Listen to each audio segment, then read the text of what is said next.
giving away money in this country is big business. That may sound very unusual. You can make a lot of money giving away money. For generation after generation, families have been able to support nonprofit organizations and the charitable community by simply utilizing the power that is within trust to donate money to your favorite charitable organization or your church and create a lifetime source of income back by doing so, using an item called endowments. And let's think about that. If you had an opportunity to actually create a lifetime source of income back to your family by giving to your church, would you give more? Of course. And that's Right away. 100% of the families in this country. And it only takes knowing what tools do you utilize to do that. By simply going to that pastor and saying, we were blessed, we had a very good year this year. Here's $30,000 that we're going to put on the table here for the church.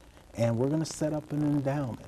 And then the church agrees to actually put that into an investment account. And let's say it goes into a 40% account. The church then has the power to agree, okay, we're going to take this $30,000 endowment. You get a $30,000 tax deduction. The church agrees to split the 40%, 20% to your family, 20% to the church for life. The church gets a $30,000 asset in that $30,000 endowment plus a 20% of your cash flow. Do we see any losers just yet? Everybody's winning so far. Okay. Win, win, win. Absolutely. Now, this has only been done for generation after generation. And let's look and see. With these endowments, churches can accumulate 200, 300,000 in endowments. These are assets. You could actually go to a bank and borrow against them. $1 million, $2 million. What happens to building programs, youth programs, community outreach programs, mission programs, when everyday person, when a janitor went to his pastor and said, here is this endowment. When a school teacher went to the pastor and said, here's this endowment. And now they have a lifetime source of income. How long will there be a need for charity in this country? Always. So what did we just do? We just generated a third source of income for our families using the investment industry, using the loan industry, and using the charitable community industry that has been here longer than any of us to set up a permanent source of income for our families. Now what type of time are we releasing for our families? But most important, what are we doing as far as the charitable community is concerned? When everyday families learn how to do what the elite of the wealthy have been doing for generation after generation. James, man, this is totally fantastic.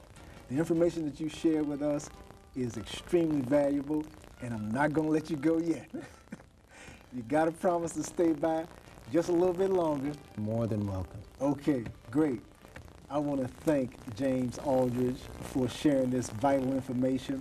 I also want to thank you, our viewing audience, because you are the people that are going to benefit most of all by this knowledge.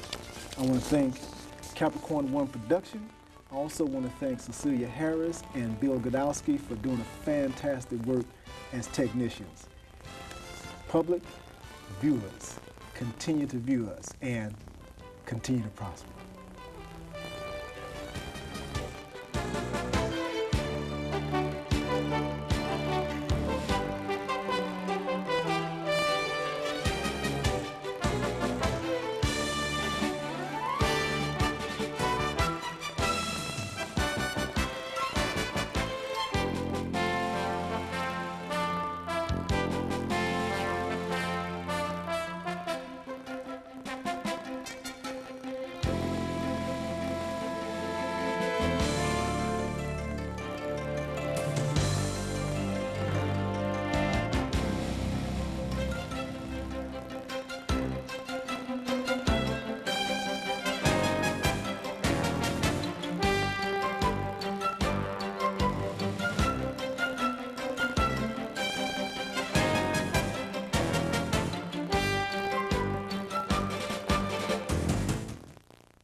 Hello and welcome to Your Financial Wellness.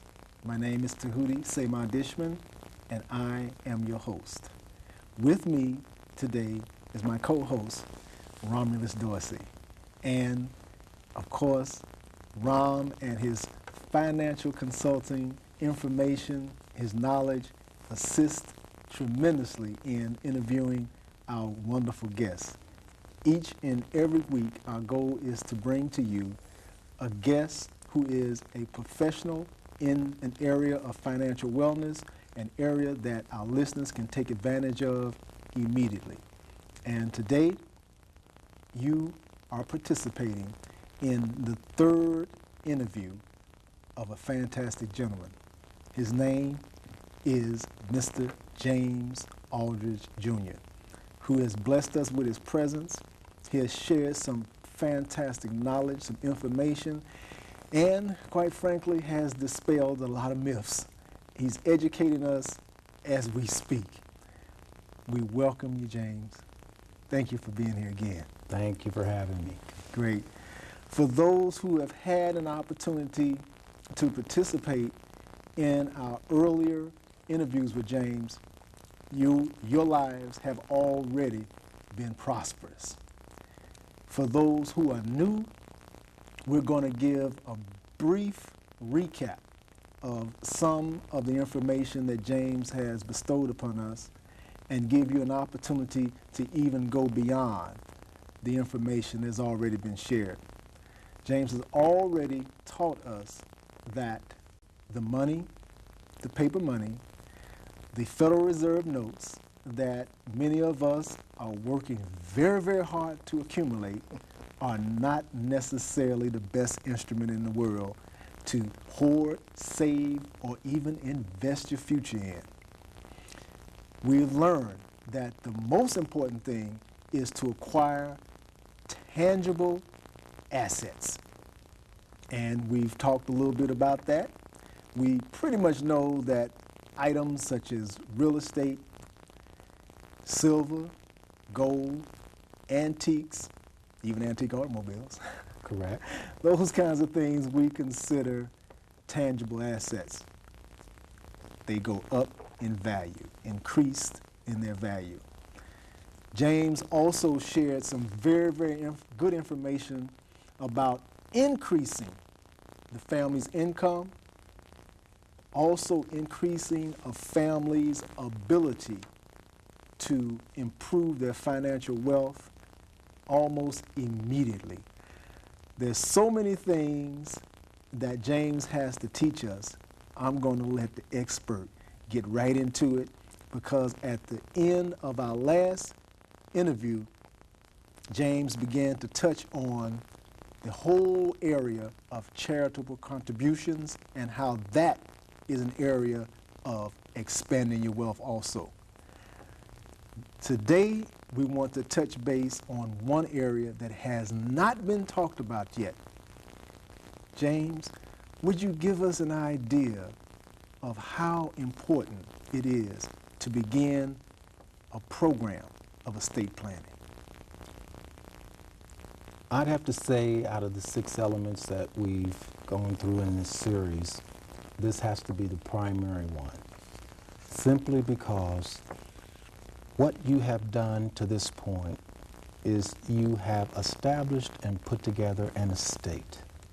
Now, the last thing you want to have happen is that when you pass, that the state and federal government comes in and ends up swooping up a half, sometimes 2/3 of what you spent your life working for. Now, we have a newspaper article that we share with our family members, and it has to do with a 1916 law that's still on the books today, and of course it's going back and forth in Congress today, called the death tax. And in this article, it actually says that our United States government, when you die, they want you to turn over a share of your wealth to the state and federal government and not your children. The article even explains why this is such a good law to still have on the books today. It says our United States government is afraid that if you pass on too much of your wealth to your children, that eventually they may control too much of this country's wealth. Now, I ask you two gentlemen, don't we already have families that control too much of this country's wealth? A great deal of it. So what is this article telling you? They just don't want your children to be one of them. They don't want your children to become too wealthy. And how did we get families that control so much of this country's wealth in the first place? Well, they had a way.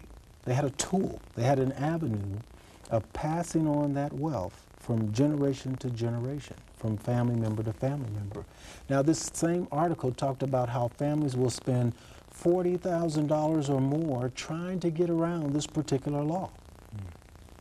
With any luck, if you have 40,000 laying around when it's your time, you may be able to do something about it. On the other end, truth or consequences. What is the truth about passing on that estate versus the consequences that we've all suffered to this point? The truth is, it is absolutely available and a means to pass on 100% of your wealth to your children for generation upon generation with no probate, no death tax, and no estate tax forever. By simply applying what trusts are allowed to do in this country and utilizing that tool, you can build the same generational wealth for your family. Now, I know many of our politicians use that phrase over and over again, generational wealth.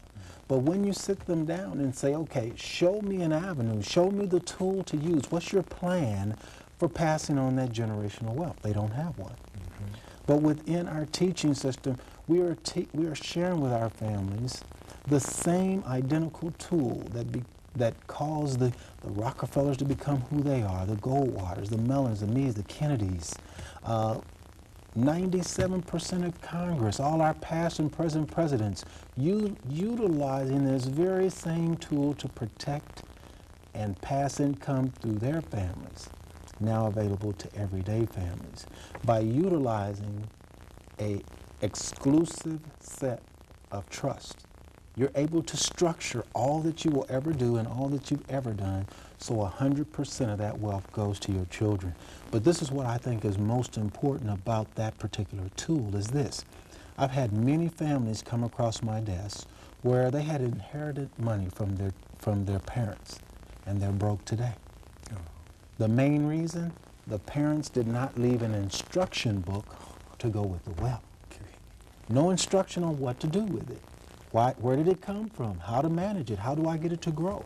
So with this particular tool in place, you have the opportunity to teach and educate your children on what you've learned and pass that on through audio tape and videotape and written libraries. So not only do you pass on wealth, but you pass on the knowledge of how to manage that wealth and move it forward. And look at one of the most significant things I said. Your job is to sit down and educate and teach your children. You actually have a tool, an avenue to interact with them for a particular purpose.